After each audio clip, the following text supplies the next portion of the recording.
ভোরে চট্টগ্রাম মহানগরীর হালিশহর আবাহনী ক্লাবের মাঠের সামনের ৬ তলা আবাসিক ভবনের ৩ তলায় গ্যাস লাইনের বিস্ফোরণে ৯ জন দগ্ধ হয়েছে। তাদের চিকিৎসা চলছে চট্টগ্রাম মেডিকেল কলেজ হাসপাতালের বার্ন ইউনিটে। আইসিইউতে পর্যাপ্ত বেড না থাকায় উন্নত চিকিৎসার জন্য ঢাকা আনার প্রস্তুতি নিচ্ছেন আহতদের স্বজনরা। দর্শক, এ বিষয়ে বিস্তারিত জানাতে যুক্ত হচ্ছেন সহকর্মী রাজীব পড়ুয়া।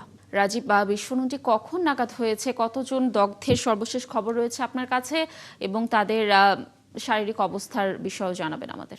লাবণী, আজ ভোরে সেহরির আগে করে আসলে এই দুর্ঘটনাটি ঘটে চট্টগ্রামের হালিশহর এলাকায় এইচ ব্লকে একটি ৬ তলা ভবনের ৩ তলায় বাসায় এই দুর্ঘটনাটি ঘটে।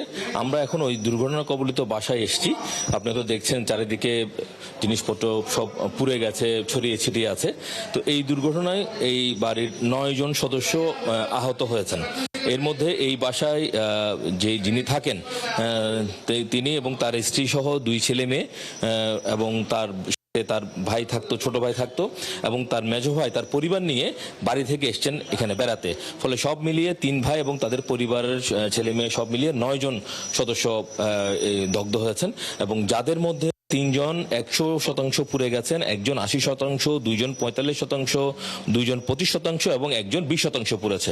অর্থাৎ এখানে পুড়ে যাওয়ার পরে তারা চমেক হাসপাতালে চিকিৎসা নিচ্ছে, এবং চিকিৎসকরা বলছেন সবাই আসলে আশঙ্কাজনক অবস্থায় আছেন, এবং তাদের যে স্বজনরা তারা বলছেন যে উন্নত চিকিৎসার জন্য তাদেরকে ঢাকা নেবেন, কেননা চট্টগ্রাম মেডিকেল কলেজ হাসপাতালে যে পর্যাপ্ত যে আইসিইউ ব্যবস্থা, বিশেষ করে যারা বার্নের জন্য যে পর্যাপ্ত আইসিইউ ব্যবস্থা সেটি আসলে নাই। তো যার কারণে আসলে উন্নত চিকিৎসার জন্য তাদেরকে ঢাকা নিয়ে যাওয়ার কথা চলছে, এবং তারা সেই মোতাবেকই আসলে কাজ চলছে। তবে আমরা যেখানে আসছি এখানে এই বাড়ির মালিক তিনি বলছেন যে আসলে এটি এর দুর্ঘটনা ঘটার পরে ফায়ার সার্ভিসের কর্মকর্তারা এসেছেন, লোকজন এসেছেন, তারা তদন্ত করেছেন, এবং তারা দেখেছেন যে এখানে যে গ্যাসের চুলা ছিল, লাইনের গ্যাস, সেই লাইনের গ্যাসের চুলা কোনো কারণে হয়তো রাত্রেবেলা হয়তো ঠিকভাবে বন্ধ করেনি, যার কারণে সারা রাত ধরে আসলে গ্যাস বের হয়েছে, এবং সকালবেলা আসলে যখন রান্না করতে গেছে তখনই আসলে বিস্ফোরণের ঘটনাটি ঘটেছে।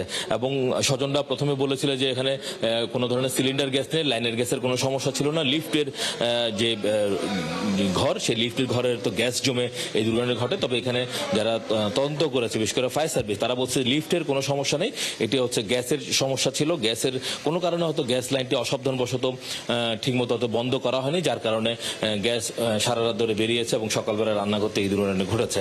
এবং এখানে পুরো জায়গাটি আপনি হয়তো দেখছেন সবকিছু পুড়ে গেছে, এবং এখানে সমস্ত আসবাবপত্র যা যা আছে সবকিছু পুড়ে গেছে, এবং এখানে যারা আহত হয়েছেন তারা এখন চিকিৎসা নিচ্ছেন, এবং উন্নত চিকিৎসার জন্য সবাই এখন ধন্যবাদ আমাদের সাথে যুক্ত থাকার জন্য। আপনি থাকুন সেখানে, নিশ্চয়ই আমরা এই বিষয়ে আরো আপডেট জানতে আবারও আপনার সাথে যুক্ত হব পরবর্তী সংবাদ সংযোগগুলোতে। দর্শক, চট্টগ্রাম থেকে যুক্ত ছিলেন সহকর্মী রাজীব পড়ুয়া।